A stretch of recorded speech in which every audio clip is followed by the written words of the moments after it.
Hello friends, ఇవాల్టి మన story మాయాఫలం. Chandragiri అనే ఒక ఊరిలో అశోక్ అనే ఒక యువకుడు ఉండేవాడు. అశోక్ చాలా మంచివాడు, పైగా చాలా ఉన్నత గుణాలు, స్వభావం కలిగినవాడు. అశోక్ వాళ్ళది ఉమ్మడి కుటుంబం. అందర్నీ పోషించే బాధ్యత అశోక్ మీద పడుతుంది. బాబు అశోకు, ఏంటమ్మా? నీకు తెలుసు కదా బాబు, మనది ఉమ్మడి కుటుంబం. ఖర్చులు ఎక్కువగా ఉంటాయి. నువ్వు 2 రోజుల ముందు తెచ్చిన సరుకులన్నీ అయిపోయాయి. ఇవాళ ఎలాగోలా సర్దుబాటు చేస్తాను. రేపటికి అవసరమైన వస్తువులు తెచ్చిపెట్టు బాబు. అలాగే అమ్మా, తప్పకుండా తెస్తాను. రేయ్ అశోకు, మీ తాతగారి ఆరోగ్యం అంతంత మాత్రమే అని నీకు తెలుసు కదా. నాన్నకు అవసరమైన మందులు అయిపోయాయి, నువ్వు తెచ్చిపెట్టు. ఈ వయసులో నీ మీద ఇంత భారాన్ని పెడుతున్నానని ఏమీ అనుకోకురా. కొంచెం ఆ మందులు తెచ్చిపెట్టు బాబు. నీకు ఆసరాగా ఉండకుండా నీపై ఇంత భారాన్ని మోపాను, నన్ను క్షమించు బాబు. మనలో మనకి క్షమాపణలు ఎందుకు నాన్నగారు? అయినా ఇది నా బాధ్యతగా స్వీకరిస్తాను తప్ప నాకు భారమని ఎప్పుడూ అనుకోను. మీరు నిశ్చింతగా ఉండండి, తాతగారికి మందులు నేను తెస్తాను అని అంటాడు. అంతలో అశోక్ని వాళ్ళ తాతగారు, నానమ్మ పిలుస్తారు. ఏంటి తాతగారు, నానమ్మ పిలిచారు? బాబు అశోకు, వంశపారపర్యంగా చేయవలసిన పూజ ఒకటి ఉందమ్మా. ఆ పూజని మనం తప్పకుండా చెయ్యాలి. అందుకు కావలసిన ఏర్పాట్లు కాస్త చూడరా. సరే నానమ్మ, ఇంకా పూజ చేయటానికి ఎంత గడువు ఉంది? వారం రోజులుంది బాబు. సరే, వారంలో ఆ పూజకు కావాల్సిన ఏర్పాట్లన్నీ చేస్తాను. అందరికీ వెళ్ళొస్తానని అశోక్ తన పనికి వెళ్ళిపోతాడు. అశోక్ తన పనికి వెళ్తుంటే అతను పనిచేసే కర్మాగారం తలుపులు వేసేస్తారు. ఏవో కారణాల వల్ల కొన్నాళ్లు దానిని మూసేశారని అందరూ చెప్పుకుంటారు. అందరితో పాటు ఆ మాటలు విని అశోక్ కూడా ఆశ్చర్యపోతాడు. ఇక నుంచి కుటుంబాన్ని ఎలా పోషించాలని భయపడుతూ ఉంటాడు. అంతలో అతని స్నేహితుడు అక్కడికి వస్తాడు. ఒరేయ్ అశోకు, చూసావా ఎంత పని జరిగిందో? ఉన్నట్టుండి ఇట్టా పనిలోంచి తీసేస్తే అందరం ఎక్కడికి వెళ్ళి బతకాలి? అదే నాకు అర్థం కావట్లేదురా అంజీ. ఉన్నట్టుండి పనిలేదంటే కుటుంబాన్ని ఎలా పోషించేది? నన్నే నమ్ముకున్న నా కుటుంబం ఏమైపోతుందోనని భయంగా ఉందిరా. నువ్వేమీ బాధపడకురా అశోకు, నాకు తెలిసిన పనుంది, అందులో మనిద్దరం చేరదాం. కాని అది కొంచెం కష్టమైన పనని విన్నాను. అది నువ్వు చేయగలవా లేదా అని ఆలోచిస్తున్నాను. రే, ఎంత కష్టమైన పనైనా నేను చేస్తాను రాంజీ. నా వాళ్ళని పస్తులు పడుకోబెట్టడం కంటే నాకేదీ కష్టమైంది కాదు. ఆ పనేదో నాకు చూపించి కొంచెం పుణ్యం కట్టుకోరా. రే, నువ్వంతలా చెప్పాలరా? నేను ఇప్పుడే అక్కడికి తీసుకుని వెళ్తాను అని అంజీ అశోక్ని తీసుకుని ఒక చోటికి వెళ్తాడు. అది ఒక నదీ తీరం. వచ్చిన సరుకులంతటినీ చెక్కపెట్టెలో పెట్టి మోసుకుని వెళ్లి ఒక చోట భద్రంగా పెట్టాలి. అవి చాలా బరువుగా ఉంటాయి. వాటిని చాలా జాగ్రత్తగా మొయ్యవలసి ఉంటుంది. అదిగోరా, అక్కడ కూర్చున్నారే, అతనే యజమాని. అతని దగ్గరికి వెళ్ళి పని అడుగుదాం పద. రే, అతడు మనకి పనిస్తాడంటావారా? ఒరేయ్, వెళ్ళి ప్రయత్నిద్దాన్రా. అయినా ఇక్కడ పని దొరుకుతుందని నాకు ఇంకో అతను చెప్పాడులే, కాబట్టి ఇక్కడ పని దొరికే అవకాశాలు ఎక్కువగానే ఉన్నాయి అని అనుకుని ఇద్దరూ ఆ యజమాని దగ్గరికి వెళ్లి ఇలా అంటారు. నమస్కారమండి, నా పేరు అశోక్, ఇతని పేరు ఆంజనేయులు. మేమిద్దరం మీ దగ్గర పని కోసం వచ్చాం. దయచేసి ఇక్కడ ఏదైనా పనుంటే మాకిప్పించండి. మీకు పనిప్పించడానికి మాకు ఏ అభ్యంతరమూ లేదు, కానీ మీరు సరిగ్గా పని చేస్తారా లేదా అనే అనుమానంగా ఉంది. అయ్యో లేదండి, మేము చాలా కష్టపడి పనిచేస్తాం. దయచేసి మాకు పనిప్పించండి. పని విషయంలో మీరు ఎలాంటి అనుమానం పెట్టుకోవాల్సిన అవసరం లేదు. అవునండి, మేము చాలా నమ్మకంగా కష్టపడి పనిచేస్తాం అని ఇద్దరు చెప్పగానే యజమాని ఆలోచించి ఇలా అంటాడు. సరే, అయితే మీరు కష్టపడి పని చేస్తాను అంటున్నారు కాబట్టి నేను మీకో పనిప్పిస్తాను. కానీ ఈ ముడి సరుకంతా కూడా చాలా జాగ్రత్తగా చెక్కపెట్టెలో పెట్టి మోసుకురావాలి. మీరు దాని నిర్లక్ష్యంతో జార విడిస్తే నాకు చాలా నష్టం వస్తుంది. అప్పుడు మిమ్మల్ని ఉద్యోగం నుంచి వెంటనే తీసి ఇక్కడి నుంచి బయటకు పంపించేస్తాను. లేదండి, మేం ఖచ్చితంగా చాలా జాగ్రత్తగా తీసుకొస్తాం. సరే, అయితే ఈ రోజు నుంచి మీరిద్దరూ పనిలో చేరండి అని యజమాని చెప్పేసరికి ఇద్దరు సంతోషిస్తారు. ఆ రోజు నుండి ఇద్దరు చాలా కష్టపడి పని చేస్తూ ఉంటారు. అలా కొన్ని రోజులు గడుస్తూ ఉంటాయి. ఒకరోజు ఇద్దరు ఎప్పట్లాగానే పడవలో నుంచి సరుకుని తమ తల మీద పెట్టుకుని తీసుకుని వస్తూ ఉంటారు. నడుస్తూ ఉంటే దారిలో ముళ్ళులుంటాయి. అది చూసిన అశోక్ అంజికి ఎక్కడ ముళ్ళులు గుచ్చుకుంటాయోనని అంజిని పక్కకి తోయగానే అంజి అదుపు తప్పి కింద పడిపోతాడు. సరుకు కూడా చెక్కపెట్టెతో సహా కింద పడిపోతుంది. ఆ విషయం యజమానికి తెలుస్తుంది.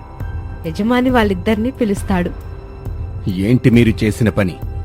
నేను పని మొదలు పెట్టిన రోజే మీకు చెప్పాను, ఎటువంటి నష్టం నాకు కలగకూడదు అని.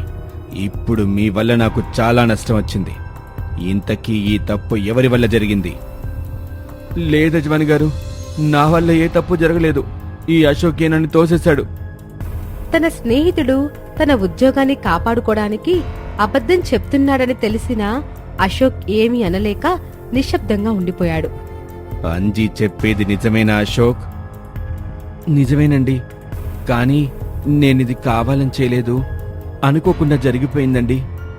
ఏది ఏమైనప్పటికీ నేను మొదటే చెప్పాను, నష్టం వస్తే మిమ్మల్ని ఇక్కడి నుంచి బయటికి పంపిస్తాను అని.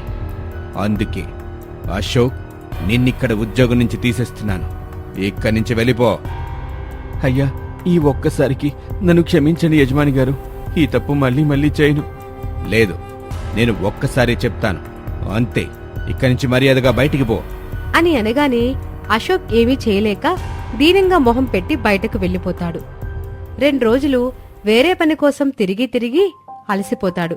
కాని ఏ పని దొరకదు. ఆకలితో నీరసంతో ఒక చెట్టు దగ్గర కూర్చుంటాడు. తనలో తాను బాధపడుతూ ఉంటాడు. ఆ చెట్టుకి నీళ్లు పోసి చాలా రోజులైనట్టుగా అనిపిస్తుంది అశోక్కి. చెట్టు వడిలిపోయినట్టుగా అనిపిస్తుంది. వెంటనే అశోక్కి పాపం అనిపిస్తుంది. నాకెటు ఆహారం లేదు. ఈ మొహం పెట్టుకుని ఇంటికి వెళ్ళలేను. ఆకలి విలువ నాకు బాగా తెలుసు. అందుకే ఈ చెట్టుకైనా నీళ్లు పోసి దీని దాహాన్ని తీర్చుతాను. ఆ తర్వాత ఇక్కడే కొద్దిసేపు విశ్రాంతి తీసుకుంటాను అని అనుకుని వెంటనే పక్కన ఉన్న చెరువులో నుంచి నీళ్లు తెచ్చి ఆ చెట్టుకి పోస్తాడు. అలా పోసి కొద్దిసేపు చెట్టు కిందనే కూర్చుంటాడు. అలా తన కళ్ళు మూసుకొని ఆలోచిస్తూ ఉండగా అశోక్ నెత్తి మీద ఒక ఫలం పడుతుంది. అలా పడి నేరుగా అది అతని ఒడిలోకి చేరుతుంది. ఏంటిది? ఏదో ఫలంలా ఉందే. ఇంతవరకు ఈ చెట్టుకి అసలు ఏ ఫలాలు లేవు. ఇదెక్కడి నుంచి వచ్చింది? బహుశా నేను నీళ్లు పోసినందుకు గాను కృతజ్ఞతగా ఈ చెట్టు నాకు ఇచ్చిందేమో. దీంతో ప్రస్తుతం నా ఆకలి తీర్చుకుంటాను అని ఆ ఫలాన్ని తింటాడు. ఆ పండు తిన్న వెంటనే అశోక్కి చాలా శక్తి వచ్చినట్టు అనిపిస్తుంది. ఉత్సాహం తనలో ఉరకలేస్తుంది. అరే, ఏంటిది? చాలా విచిత్రంగా ఉంది. ఉన్నట్టుండి నాకు ఇంత ఉత్సాహంగా ఎందుకు అనిపిస్తుంది? ఇప్పటి వరకు నిరుత్సాహంతో ఉన్న నాకు చాలా ఉల్లాసంగా అనిపిస్తుంది. పైగా నాకు చాలా శక్తి వచ్చినట్టుగా అనిపిస్తుంది అని తన మనసులో అనుకుంటాడు. వెంటనే అటువైపుగా ఒక పొగరుబట్టిన ఆంబోతు అందర్నీ పక్కకి తోసేస్తూ అశోక్ దగ్గరికి వచ్చేస్తుంది. అశోక్ దానిని ఒక్క చేత్తో పైకెత్తి కింద పడేస్తాడు. ఆ ఆంబోతు నేల మీద పడిపోతుంది. వెంటనే ఆంబోతు అశోక్కి భయపడి అక్కడి నుంచి వెళ్ళిపోతుంది. అది చూసి చుట్టుపక్కల వారందరూ అశోక్ని పొగుడుతారు. అప్పుడు అర్థమవుతుంది అశోక్కి చాలా శక్తి వచ్చిందని. ఇదంతా ఆ మాయాఫలం వల్లే అనుకుంటా. ఆ ఫలం తిన్న దగ్గర నుండి నాకు చాలా శక్తి వచ్చింది. పైగా బాగా ఉత్సాహంగా అనిపిస్తుంది. మునుపెప్పుడూ నాకు ఇలా అనిపించలేదు. నేనేంటి ఒక్క చేత్తో ఆ ఆంబోతుని పక్కకి నెట్టిపడేయటమేంటి? ఆశ్చర్యంగా ఉంది. ఏదేమైనప్పటికీ ఈ మాయాఫలం వల్ల వచ్చిన శక్తితో వెంటనే నా ఉద్యోగాన్ని తిరిగి రప్పించుకోవాలి అని గబగబా తను పనిచేసే స్థలం వద్దకు వెళ్లి ఒక్కరూ ఒక్కటే మోయగల చెక్కపెట్టెను తను ఒక్కడే స్వయంగా ఒక్కసారిగా 10 తెచ్చి పెట్టేస్తాడు. అది చూసిన యజమాని ఆశ్చర్యపోతూ, బలా అశోక్ బలా, నీకింతటి శక్తుందని నాకస్సలు తెలీదు. ఒక్క చేత్తో అన్ని పెట్టెలు ఎలా మోసుకొచ్చావు? నీలాంటి వాడే నా దగ్గరుండాలి. దయచేసి నువ్వు ఇక్కడే మళ్ళీ పనిలో చేరు అని యజమాని అడుగుతాడు. వెంటనే అశోక్ సరే అని చెప్పాడు. అశోక్ని అందరూ ఆశ్చర్యంగా చూస్తూ ఉంటారు. వెంటనే అశోక్ మరలా చెట్టు దగ్గరికి వెళ్లి తనకు మాయా ఫలాన్ని ప్రసాదించినందుకు కృతజ్ఞతలు చెప్తాడు. రోజు ఆ చెట్టుకి నీళ్లు పోస్తూ ఉంటాడు. ఆ చెట్టు ఎప్పట్లాగానే రోజుకొక మాయ ఫలాన్ని ఇస్తూ ఉంటుంది. దాన్ని అశోక్ తిని అతడి శక్తితో కష్టంగా అనిపించే పనులన్నీ చాలా సునాయాసంగా చేస్తాడు. అలా అశోక్ తక్కువ సమయంలోనే ధనవంతుడై చాలా పేదవారికి సహాయం చేస్తూ ఉంటాడు. ఇది ఇవాల్టి స్టోరీ మాయాఫలం.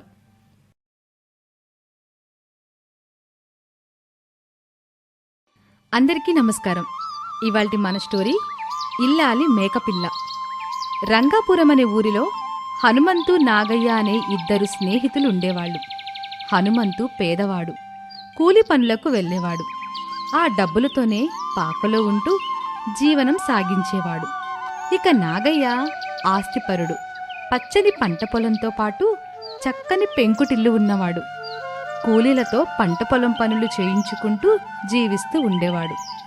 వాళ్ళ మధ్య ఎలాంటి వ్యత్యాసము లేకుండా ఎంతో స్నేహంగా ఉండేవాళ్ళు.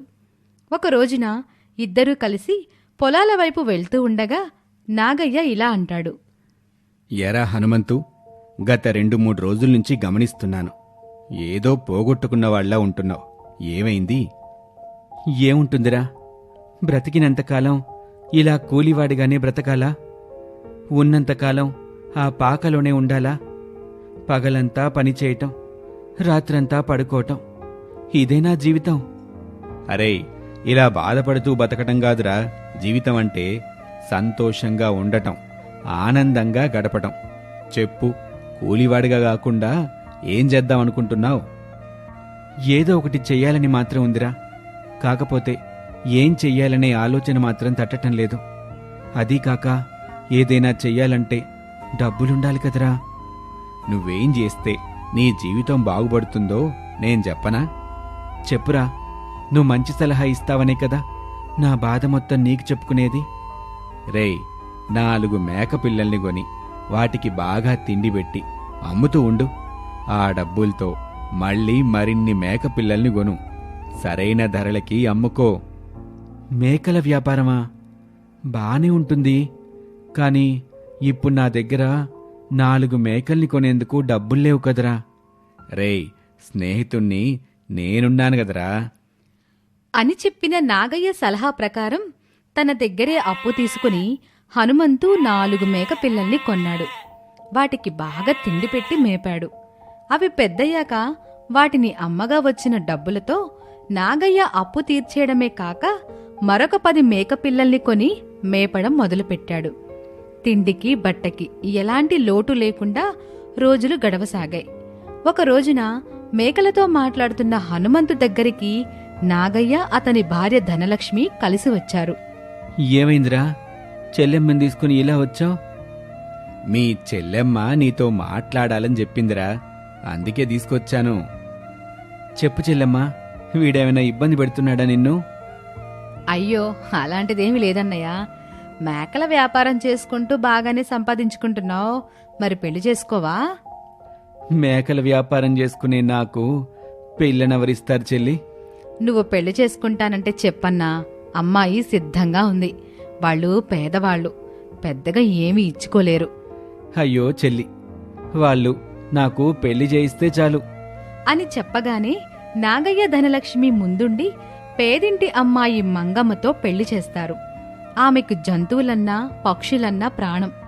భర్త చేస్తున్న మేకల వ్యాపారం ఆమెకి అస్సలు నచ్చలేదు.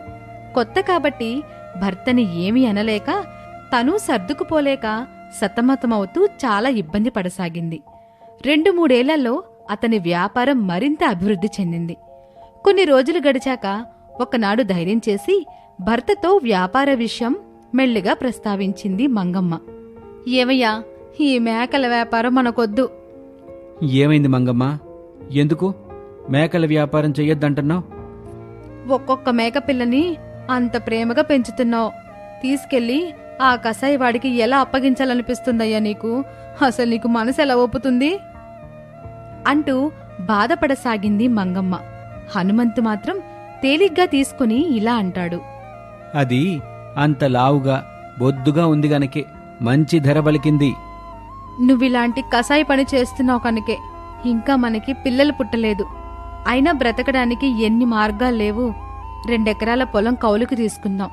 దాంతో పాటుగా 2 గేదెలు కొనుక్కుంటే పాల వ్యాపారం చేసుకుంటూ హాయిగా బ్రతకొచ్చు అని మంగమ్మ అనగానే హనుమంతుకి కోపం వచ్చింది.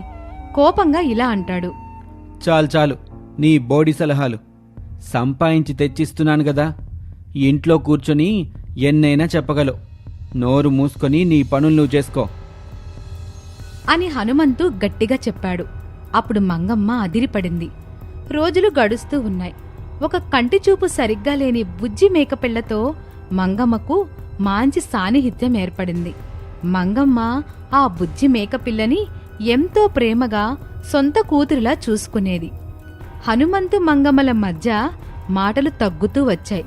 ఒకరోజు భార్యతో హనుమంతు ఇలా అంటాడు. మంగమ్మ, నేను చెప్పేది జాగ్రత్తగా విను. వింటున్నాను, చెప్పయ్యా. గంగాపురం భూస్వామి కొడుక్కి రేపు పుట్టెంటుకలు తీస్తున్నారంట. గ్రామదేవతకి బలివ్వడానికి మేకపిల్ల కావాలని కబురు చేశారు. తెల్లవారేసరికి బలివ్వాలంట. రాత్రికి రాత్రే తోలుకు రమ్మన్నారు. మంచి బేరం. కొట్టంలో సరైన మేకపిల్ల లేదు. నువ్వు మేపుతున్నావు కదా, దాన్ని సాయంకాలం తోలుకుపోతాను అని హనుమంతు అనగానే మంగమ్మ మనసు విలవిలలాడింది. మంగమ్మ బ్రతిమలాడుతూ, మీకు దండం పెడతాను, ఆ అమాయక పిల్ల మాత్రం వద్దండి. దానికి ఒక కంటి చూపు సరిగా ఉండదు. అదీ కాక ఒక బిడ్డలా పెంచుతున్నాను. ఇప్పుడు దాన్ని అమ్ముతానంటున్నారు. వద్దండి, బిడ్డలాంటి ఆ మేక పిల్లని అమ్మొద్దు అంటూ మంగమ్మ ఎంతగానో బతిమాలింది.